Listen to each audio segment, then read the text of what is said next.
Frequency Podcast Network. Stories that matter, podcasts that resonate.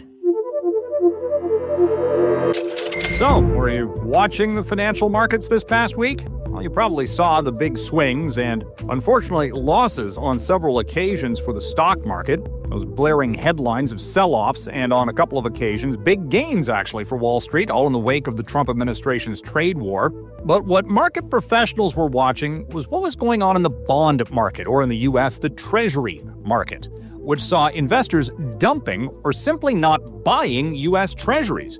It was a signal of a lack of confidence in the state of the economy going forward, worries about recession and rising volatility and the chance of inflation in the U.S. economy. The problem is, that's where the U.S. government finances its debt. That led to a spike in bond yields, where the banks get their funding, influencing mortgage rates. The Canadian bond market didn't have near the volatility of the United States, but even though the Bank of Canada has cut its benchmark interest rate 7 times, with another rate announcement coming up on April 16th, this coming Wednesday, Canadian mortgage rates have only been inching lower of late, and that is going to be a challenge for the million or so Canadian households facing a mortgage renewal this year. Welcome to In This Economy. My name is Mike Eppel, and joining me to talk about what just transpired over the past week in the markets and the trends in mortgage interest rates is Victor Tran, rates.ca, mortgage and real estate expert. Victor Tran, thank you very much for joining us. Good to be back. Thank you. Victor, this past week, we saw volatility to the max in the stock market, but the stock market gets a lot of the attention. And you could argue that what we saw in the bond and U.S. Treasury market was actually more of a focal point for investors, because we were watching the U.S. 10-year benchmark Treasury yield spike, which seemed to be a signal to the U.S. President, Donald Trump, that things were getting a little bit unruly in the global markets, because typically U.S. Treasury yields calm down or are seen as this safe haven. That was not the case this week. But what were you watching specifically in the bond trade over the past 5 days for any signals of what the market was saying? Yeah, Mike. I mean, it's been a wild week. I mean, we saw the 5-year government bond yield go up from 2.4% roughly since last Friday to about 2.8, and it's currently sitting around 2.8. So that's a significant jump, and that's following the tariff-related stock market mayhem that we've been witnessing as of late.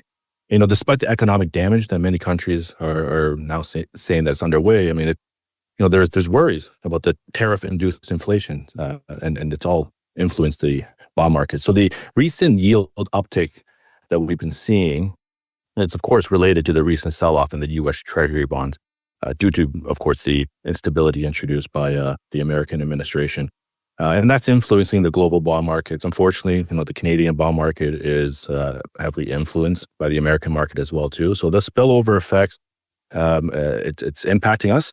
And it's telling the world that there's too much instability, and a lot of investors are losing confidence.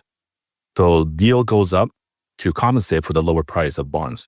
Let's delve a little bit more into that, because in the past, any time that you've seen, as you call it, instability, the first course of action has been for decades to go and buy U.S.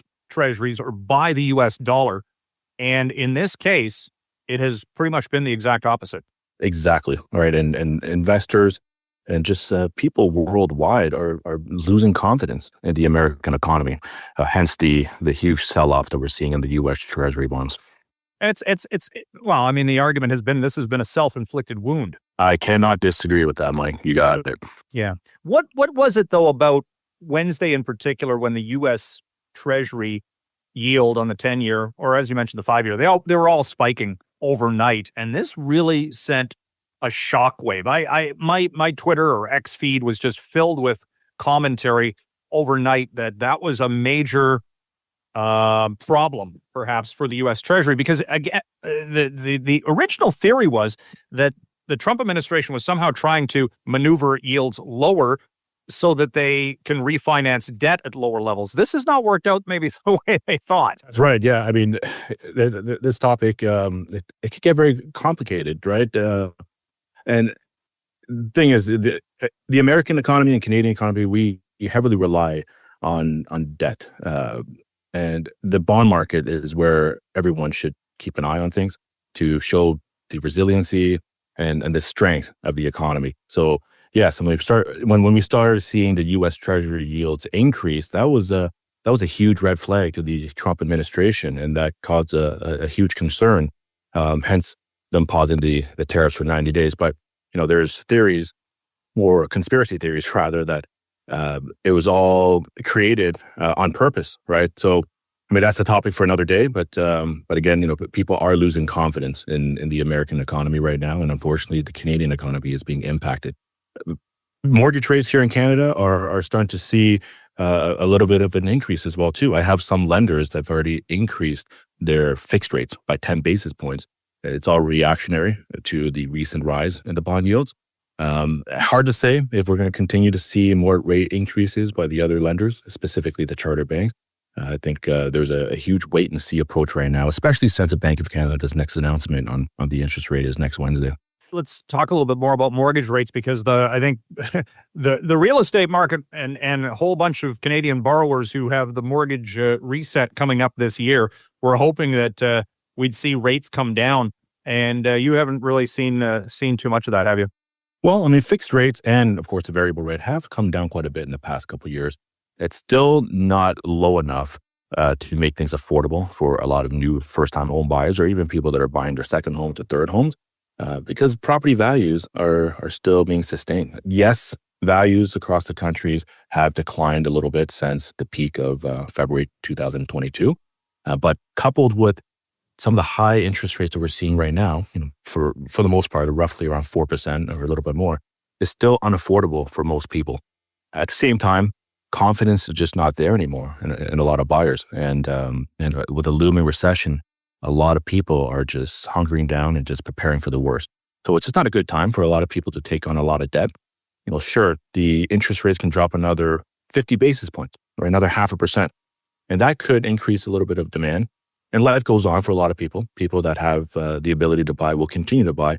But at the same time, there's really no positive signs that things are shaping up to be good, right? There's no signs of improvement. So a lot of people are just really afraid to take on a lot of debt right now, or even spend money, especially if the recession is going to hit and people are going to be losing their jobs.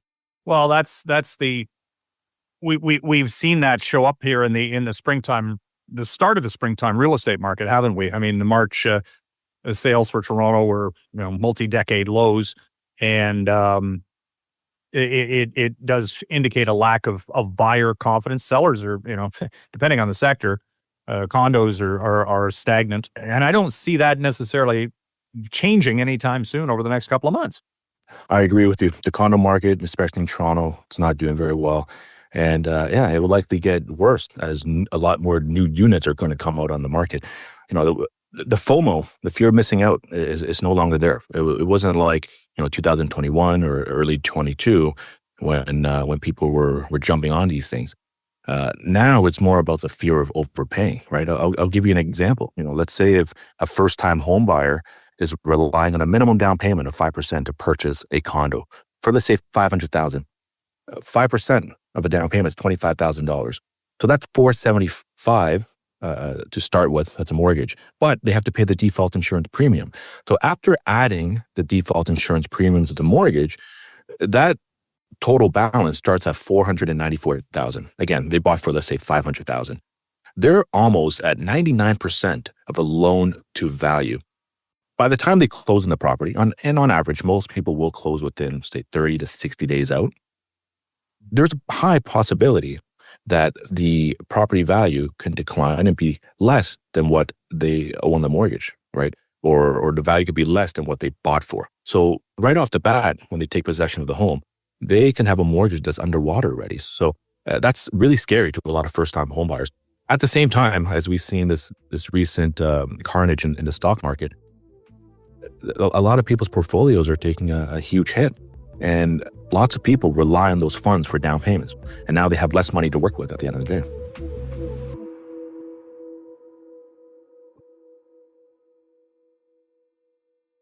Does the election campaign factor in at all?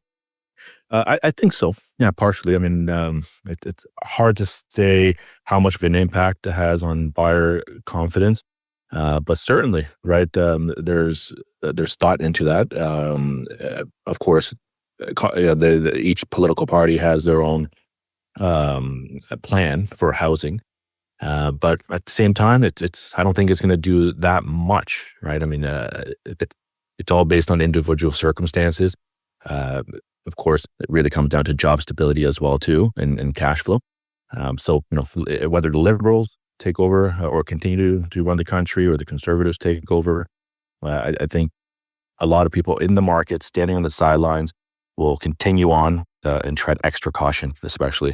Now, next week, we have the Bank of Canada policy announcement.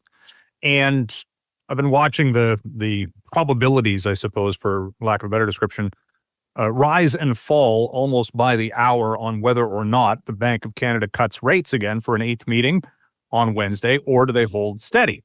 And it really seems to be a mixed bag of should they or shouldn't they at this point? Because again, their target is about what inflation is doing. So if we see inflationary pressures moving up, then they're probably going to hold steady. What do you think that they're going to do? And at the same time, subsequently signal to the market.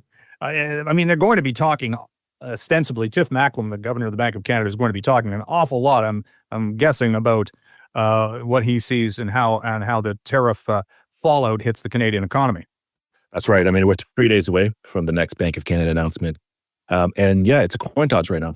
It's hard to say if the Bank of Canada will drop the rate, likely will be 0.25%, or they can hold. I mean, March employment numbers didn't look too strong. I mean, we lost, I think, about 33,000 jobs.